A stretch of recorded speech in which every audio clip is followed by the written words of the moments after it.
Okay guys, welcome once again to my new video on model, and today we are going to read about shall.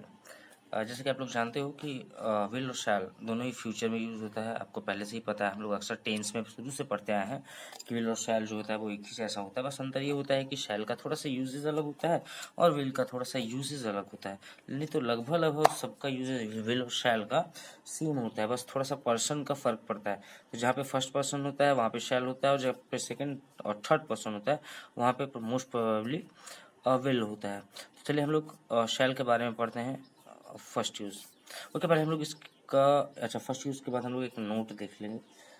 First use में हम लोग जो use करते हैं वो या तो सर्टेनिटी के लिए, यानी कि कोई भी चीज़ जब हम फ्यूचर में बोल रहे हैं तो उसका अगर सर्टेनिटी है, ये सर्टेनिटी का मतलब होता है कि अगर वो चीज़ निश्चित है, अगर उसमें सर्टेनिटी यानी कि निश्चितता है तो हम शैल का मस्ट है कि यूज़ करेंगे ही करेंगे। जैसे एग्जांपल के तौर पे एग्जाम्पल याद रखना कि शैल का जो यूज़ होता है वो मोस्ट प्रोबेबली हम लोग फर्स्ट पर्सन में करते हैं। अगर इसके अलावा अगर सेकेंड या थर्ड पर्सन में हम लोग जाएंगे तो थोड़ा सा मीनिंग चेंज हो जाएगा। तो we shall visit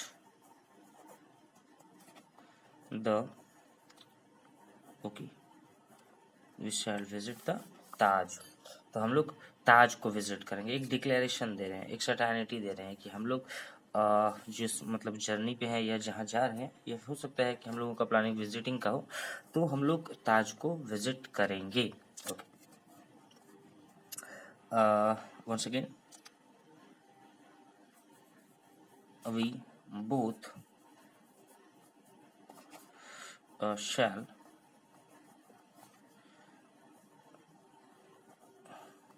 conduct the examinations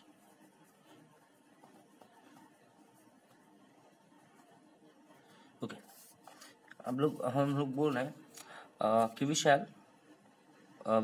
both shall conduct the examinations, यानी कि हम लोग दोनों एग्जामिनेशन को कंडक्ट करेंगे, यानी कि हम लोग एग्जामिनेशन लेंगे। ओके, देख रहे हो दोनों स्थिति में हमारे पास जो पर्सन का यूज़ हुआ है सब्जेक्ट में वो फर्स्ट पर्सन का यूज़ हुआ है, यानी कि शैल का हम लोग जनरली फर्स्ट पर्सन के यूज़ के साथ यूज़ किया जाता है फॉर जनरल रूल। ओके, हम एक नोट लिख देते हैं यहाँ पे, note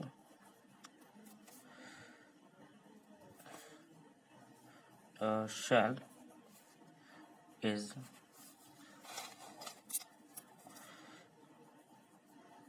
used with the first person with the first shall is used with the first person for general future and for must sense, यानी कि अगर आपको मस्ट का सेंस पाना है तो हम लोग शैल का यूज़ कर सकते हैं, but for must sense with, लेकिन अगर हमको मस्ट का सेंस पाना है तो सेकेंड एंड थर्ड पर्सन, यानी कि अगर जनरल फ्यूचर के लिए यूज़ करना है तो भाई फर्स्ट पर्सन के लिए के साथ, और अगर मस्ट का सेंस यूज़ करना है तो सेकेंड पर्सन और थर्ड पर्सन के साथ। लेकिन सेकेंड पर्सन और थर्ड पर्सन के साथ जो यूज़ है वो मॉडर्न इंग्लिश ग्रामर में थोड़ा सा कम वैल्यूएबल है, नहीं लोग यूज़ करता है, लेकिन ऐसा नहीं है कि वो गलत है। ओके ओके, चलिए आइए अब सेकेंड यूज़ में आते हैं शैल का।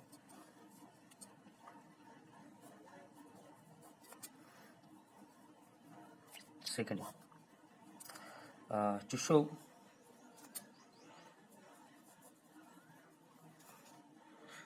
predictions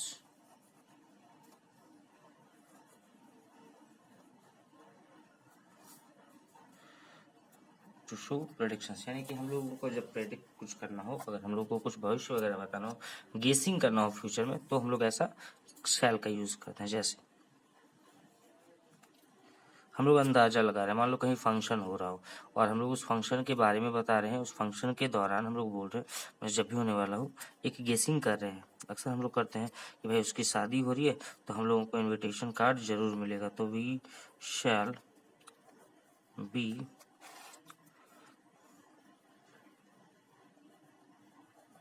invited. अब हम लोग क्या बोल रहे हैं, वी शैल बी इनवाइटेड, कि हमें निमंत्रण जरूर मिलेगा, यानी कि निमंत्रण हमसे ज़्यादा,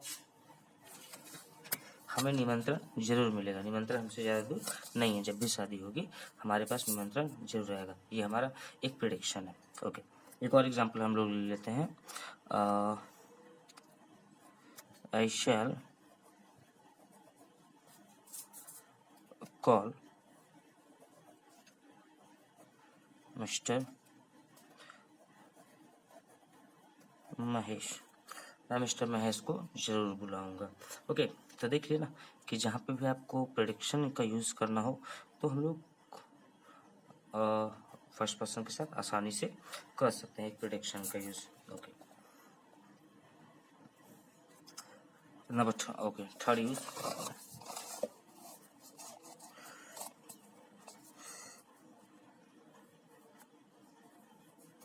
third use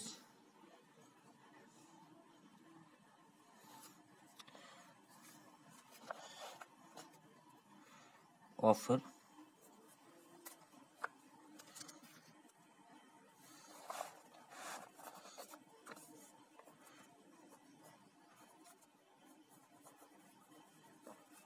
to show offer or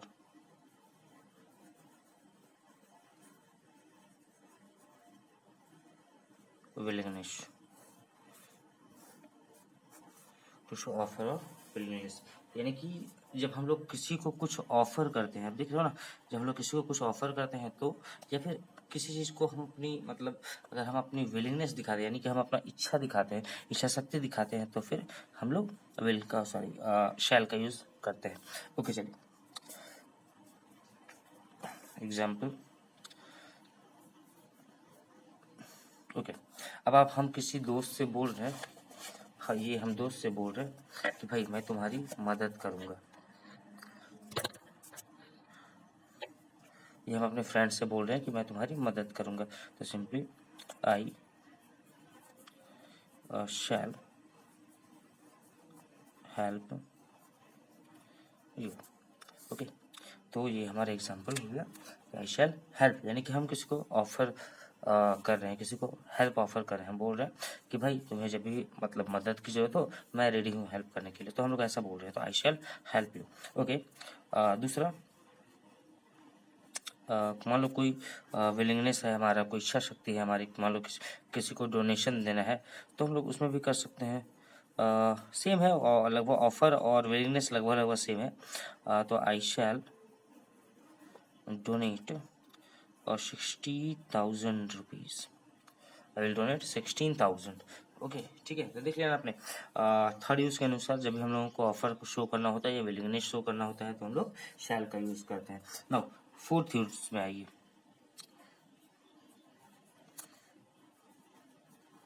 fourth use. Okay, जब हम लोग फोर्थ यूज का काम है कि जब भी हम लोग अपने सेंटेंसेस में जब कोई प्रॉमिस दिखाना चाहते हैं, टू शो प्रॉमिस। ओके, जब हम लोग अपने सेंटेंस में कोई प्रॉमिस दिखाना चाहते हैं तो हम लोग शैल का यूज़ करते हैं। चलो देखते हैं कैसे यूज़ किया जाता है शैल का प्रॉमिस दिखाने के लिए। एग्जाम्पल के तौर पे, ओके, जैसे आप बोल रहे हो, मान लो आपका कोई दोस्त है, आपके दोस्त ने आपसे मतलब चूंकि आप उसके खास दोस्त हो तो उसने आपसे कहा कि भाई ज़रूर आना है, तो आप उसे मतलब प्रॉमिस कर रहे हो कि आई शैल अटेंड द मैरिज। ओके, तो ये हो गया मतलब एक स्ट्रॉन्ग आप उसे मतलब भरोसा दे रहे हो प्रॉमिस करके कि आई शैल अटेंड द मैरिज, मत चिंता मत करो मैं तुम्हारी शादी में जरूर आऊँगा। ओके, आई एक और हम लोग को प्रॉमिस कर रहे हैं, I shall arrange the party, I shall arrange the party for you, यानी कि हम लोग इस सेंटेंस में बोल रहे हैं, एक प्रॉमिस करें कि भाई तुम्हारे लिए मैं एक पार्टी का अरेंज कर दूंगा, मतलब जो भी सेंस में आप ले लो, पार्टी अब कैसा भी हो सकता है, किसी भी चीज़ का पार्टी हो सकता है, मान लो बर्थडे पार्टी हो सकता है, मैरिज पार्टी हो सकता है। तो मतलब एक दोस्त या कोई बोल रहा है कि भाई तुम्हारे लिए पार्टी मैं अरेंज करके दूंगा। हो सकता है कि उसकी मैरिज हुई है, कुछ भी हो, तो बोल रहा है कि मैं तुम्हें एक पार्टी दूंगा। ओके, तो अब नेक्स्ट चीज़ में आते हैं, अपने फिफ्थ यूज में आते हैं। देखते हैं फिफ्थ यूज के अनुसार हमारा क्या बोल रहा है, ये फिफ्थ यूज है क्या। ओके, कम नेक्स्ट इज वो फिफ्थ यूज। ओके ना, सी इन फिफ्थ यूज आप बोल सकते हो कि जहाँ पे भी हम लोगों को कोई फ्यूचर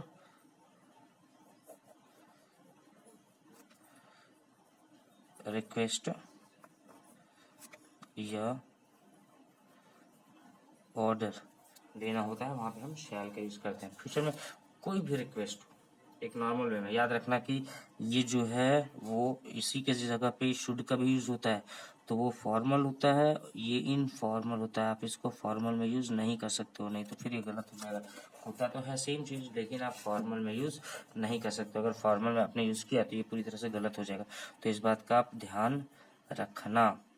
ओके ओके, तो हम लोग to show future request, not to show future request. Okay, तो हम लोगों को जब भी फ्यूचर में कोई रिक्वेस्ट दिखाना हो या ऑर्डर दिखाना हो तो हम शैल का यूज़ करते हैं। जैसे एग्जांपल के तौर पे हम लोग एक रिक्वेस्ट कर रहे हैं, shall we enter the classroom. Okay, अब बोल रहे हैं हम एक क्वेश्चन कर रहे हैं या रिक्वेस्ट कर रहे हैं, परमिशन मांग रहे हैं। आप इसको परमिशन भी कर सकते हो ऑर्डर, और इसकी जगह पे आप परमिशन भी डाल सकते हो कि आप परमिशन मांग रहे हो, क्योंकि ये रिक्वेस्ट के फॉर्म में परमिशन है एक तरह से, ये रिक्वेस्ट नहीं है, तो आप परमिशन भी डाल सकते हो। ओके, तो shall we enter the classroom, अब आप परमिशन मांग रहे हो, रिक्वेस्ट कर रहे हो कि क्या हम क्लासरूम में अंदर आ सकेंगे। ओके, दूसरा है ऑर्डर है। Okay, shall we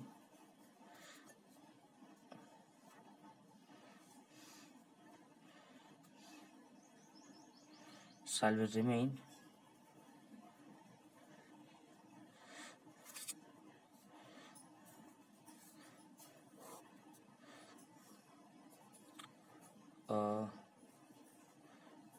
okay, you shall remain outside, कि आप अभी मतलब एक ऑर्डर दे रहे हो कि आप अभी बाहर ही खड़े रहोगे, आप अंदर नहीं आओगे। किसी को मान लो पनिशमेंट दियो या किसी भी तरीके से आप सीधा बोल रहे हो कि भाई आप अंदर नहीं आ सकते हो। ओके, दूसरा एक और एग्जांपल ले लेते हैं।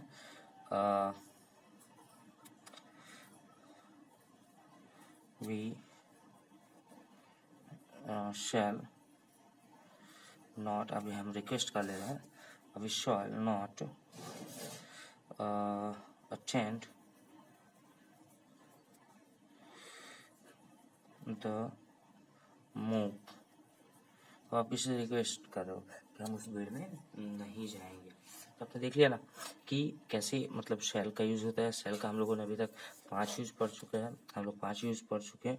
ये 5 यूज़ शैल का होता है। तो शैल को इतने सेंस में, ये 5 सेंस है हमारे पास, इन 5 सेंस में आप जहाँ चाहो वहाँ पर यूज़ कर सकते हो।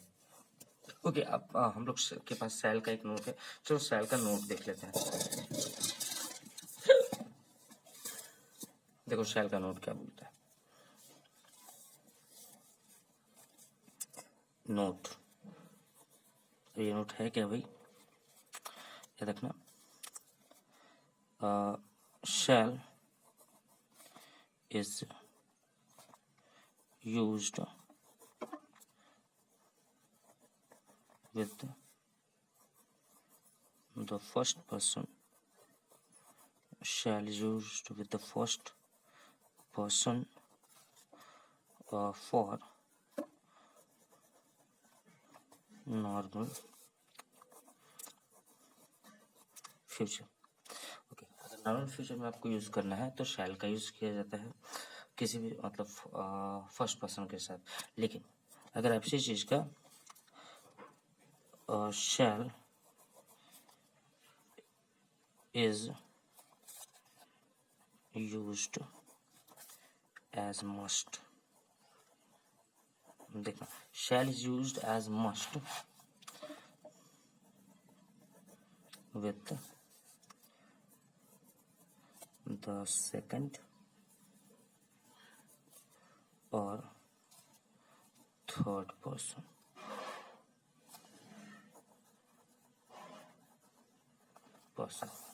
तो shall is used as must with the second person और थर्ड पर्सन। तो यानी कि कहने का मतलब है कि अगर फर्स्ट पर्सन के साथ यूज करोगे, जैसे एग्जांपल के तौर पे हम देखो फर्स्ट पर्सन के साथ यूज कर रहे हो, तो मान लो बोल रहे हो आई शैल गो, आई शैल गो, नॉर्मल फ्यूचर है ये, कोई मतलब कंपलसरी फ्यूचर नहीं, एक नॉर्मल सा फ्यूचर टेंस है ये, नॉर्मल फ्यूचर, नॉर्मल फ्यूचर। लेकिन इसी तरह का अगर हम लोग बोल देते हो थर्ड पर्सन के साथ दे शैल गो, इसका मतलब यहाँ पे शैल जो कि थर्ड पर्सन के साथ है तो ये मस्ट के फॉर्म में हो गया, यानी कि ये सेंटेंस जो आप बोल रहे हो वो कंपलसरी होगा ही होगा, डेफिनेटली होगा। ओके गाइस, तो आज हम लोग शैल के बारे में पढ़े और हम लोगों ने शैल के बारे में काफ़ी कुछ सीखा और आई होप कि आप लोगों को समझ में भी आया होगा कि हम लोग शैल का यूज़ किस किस एक्सप्रेशन के लिए करते हैं। तो प्लीज़ एक बार पढ़ाई कर लेना और शैल का कुछ सेंटेंसेस बना लेना ताकि अच्छी तरीके से समझ में आ जाए। ओके, मैं होमवर्क दे रहा हूँ, आप इस होमवर्क को नोट कर लो। make 3 sentences of your own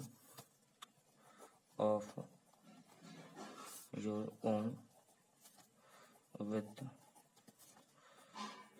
3 examples of its uses. Okay guys, see you in the next video. Till then, bye bye.